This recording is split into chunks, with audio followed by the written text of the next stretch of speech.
vivían matándose. Y esa lucha por el poder fue tan dura entre bolos y rabuces que simplemente dividió a la sociedad dominicana. Estamos en casa, confinados, y vemos a través de las noticias el desarrollo del patógeno que también está lamentablemente en República Dominicana. Pero aunque suene cruel, la vida sigue.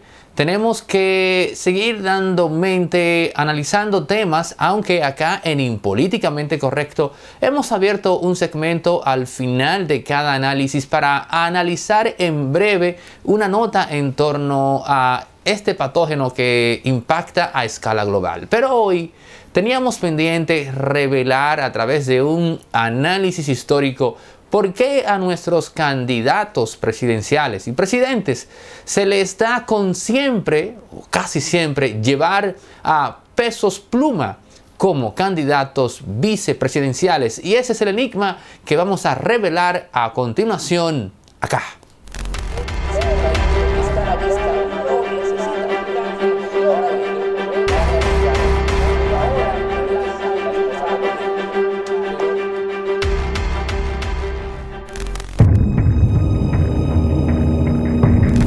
Un caso remoto, por así decir, es el de Juan Bosch, que en el año 1990 llevó a un empresario desconocido como candidato vicepresidencial. Y traigo ese caso a colación porque incluso en episodios como el de Juan Bosch, que es una persona que tiene luces que quizás de repente usted no necesariamente lo coloque frente a esos viejos caudillos de la historia dominicana, Moncáceres por un lado, Buenaventura Báez por el otro, pues dirá, bueno, es un hombre liberal, quizás de repente no tiene por qué verse bajo los influjos de ese estigma. Pero incluso Juan Bosch lo hizo en su momento. Llevó un peso pluma como candidato a la vicepresidencia. Un caso que quizás usted pueda decir de que mira, pero caramba, Margarita Cedeño de Fernández no es un peso pluma. Bueno, pero entonces tenemos que decir que Margarita Cedeño en el año 2012 fue parte de un acuerdo para que Leonel Fernández apoyase la llegada al poder de Danilo Medina, ¿no? De la mano de Félix Bautista y 2 o 3 personas más por ahí. Y luego ya en el 2016 Margarita cayó por su propio peso. Y ahora pues sabrá ella en su cabeza, ¿no?, qué fue exactamente lo que pasó. Lo cierto es que históricamente hablando se puede decir sin temor a equívoco que nuestros presidentes tienen una fascinación, literalmente hablando, por llevar a pesos plumas de candidatos a la vicepresidencia, y esta es la razón. Usted podría decir que simplemente nuestros candidatos presidenciales no quieren tener absolutamente a nadie que les haga sombra. Esto no puede tomarse tan lineal porque hay estrictamente un aspecto más histórico que puede determinar que nuestros candidatos o presidentes no quieran tener un vice con un nivel de luces que le opaquen en algún punto. Tiene que ver inicialmente con una visión continuista del Estado. Me explico. Aparentemente todo el que sube al poder en República Dominicana lo hace con la visión de quedarse más allá del cuatrenio que le corresponde. Porque solamente operando bajo esa lógica, a ti como presidente te molestaría tener un vicepresidente que tenga la capacidad de luego ser presidente. Me explico. Si yo subo a la silla, un buen dominicano, con un chip mental de que voy a hacer mi cuatrenio y me voy para mi casa, pues entonces a mí, lógicamente, no tiene por qué importarme que Juan Pérez, a quien yo puse de vicepresidente, luego me releve en el cargo. Porque yo ya de antemano voy con la cabeza, ¿no? Con la mentalidad, con la definición de durar 4 años. O sea, que ese recelo que se siente de cara a una persona que te pueda opacar no hace más que revelar una intención continuista en el Estado. Eso es ya viéndolo desde el punto de vista político.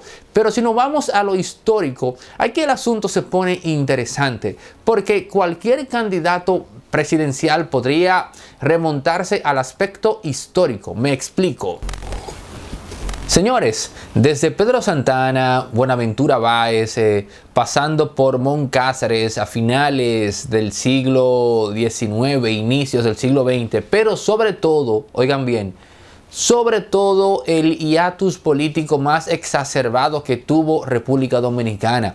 Quizás por encima de lo que vivimos recientemente con Leonel Fernández y Danilo Medina, por el hecho de que aquel combate duró unos 20 años al menos. Me refiero a Juan Isidro Jiménez y Horacio Vázquez. Y es que en la política tenemos un antecedente en la vida republicana de dos individuos que, siendo uno presidente y el otro vicepresidente, vivían matándose. Y esa lucha por el poder fue tan dura entre bolos y rabuces que simplemente dividió a la sociedad dominicana y fue el caldo de cultivo político para que en el año 1930 llegase al poder Rafael Leónidas Trujillo. Esa división que se dio entre Juan Isidro Jiménez siendo presidente y con Horacio Vázquez, que siendo su vicepresidente, pues comenzó en buen dominicano a enchinchar para sacar del poder a su presidente. Es el antecedente histórico que se tiene para que cualquier candidato no quiera replicar esa historia. Y por eso, pues entonces lo que hace es que lleva de candidato vicepresidencial una persona que no tenga la más mínima posibilidad de hacerle mella políticamente hablando, y con ello pues eliminar cualquier, digamos, brote de insurrección o intriga de cara o desde el vicepresidente a su homólogo presidente en el poder. Tenemos dos razones de peso, al menos para los políticos, para explicar, justificar por qué llevar un peso pluma como candidato presidencial. Una es estrictamente una visión de las cosas continuista. Y la otra es, pues, básicamente una razón de peso histórica que se remonta al lío, al hiatus de Juan Isidro Jiménez y el tristemente célebre Horacio Vázquez, quien ya siendo presidente y cuyo mandato culminaba en el año 1928, pues llevó al país a toda una crisis electoral, porque el individuo trató de reelegirse, hizo un debate ahí de reinterpretación de la Constitución, y eso fue lo que, o esa fue más bien la puerta que aprovechó Rafael Leónidas Trujillo para colarse al poder durante unos largos 31 años. ¿Qué les parece? Después de explicar y revelar la razón por la cual nuestros políticos eligen pesos plumas para ser candidatos a la vicepresidencia, no queda más que vaticinar que esa costumbre seguirá imperando. Será muy difícil usted ver un candidato vicepresidencial que de antemano se vea como con ínfulas, qué sé yo, con ribetes y que finalmente logre ser presidente. De la única forma que esto puede ocurrir en República Dominicana es si es un individuo que en el ejercicio de la vicepresidencia se revela con dotes que no conocía el presidente. Es decir, un gallo tapado, como dicen en buen dominicano. Solo así, ¿no? Que saque la cabeza ya siendo vicepresidente. Porque no hay forma, oigan bien, no hay forma en la que un presidente elija a un individuo que vaya sacando cabeza antes de. A menos que se tenga digamos, un contubernio para hacer algo raro, ¿no? Un poco más adelante para garantizar que un partido se mantenga en el poder. Pero eso también es muy difícil, porque evidentemente de la única forma que un político dominicano vislumbra que su partido se mantenga en el poder es a través de él. Si no, pregúntenselo a Joaquín Balaguer, si no, pregúntenselo nada más y nada menos que a Leonel Fernández. Señores, cada segundo que pasa, Donald Trump se exhibe más firme en su decisión, oigan bien, su decisión de hacer que Estados Unidos de Norteamérica retorne a la normalidad, es decir, pues habilitar los horarios de trabajo y salir de esta especie de toque de queda en la cual se encuentra Estados Unidos, y esto ha suscitado todo un debate en aquella nación. También un tema de análisis en la comunidad científica lo es el hecho de que si este patógeno tiene o no la capacidad de hacer mella en la especie humana en términos demográficos. Y se planteó algo muy interesante que tiene que ver con una especie de, digamos, de paradoja, porque cuando se piensa en la erradicación o reducción demográfica de la especie humana, pues inmediatamente lo que nos llega a la cabeza es el ébola. Pero lo cierto es que este patógeno tiene una capacidad mucho más fulminante de quitarle, ¿no?, la vida a una persona que la que tiene este patógeno que recientemente nos está azotando. Pero la contradicción del ébola está precisamente en eso, en el hecho de que como te quita pues la noción o la vida, ¿no?, más rápido, impide que se propague a otro individuo.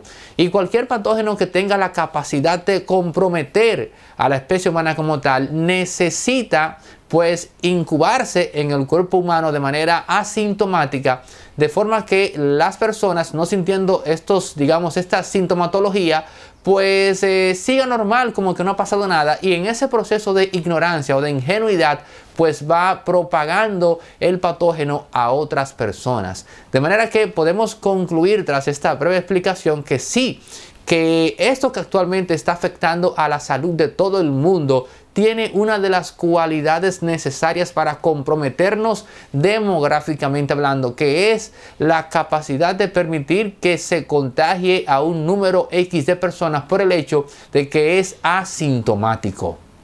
Si te gustó el contenido, el análisis, simplemente suscríbete si no lo has hecho y comparte estos contenidos en todas tus plataformas sociales. Con eso es más que suficiente para que apoyes una forma diferente de analizar la realidad de República Dominicana y el resto del mundo. Impolíticamente correcto, la visión de Aneudi Santos.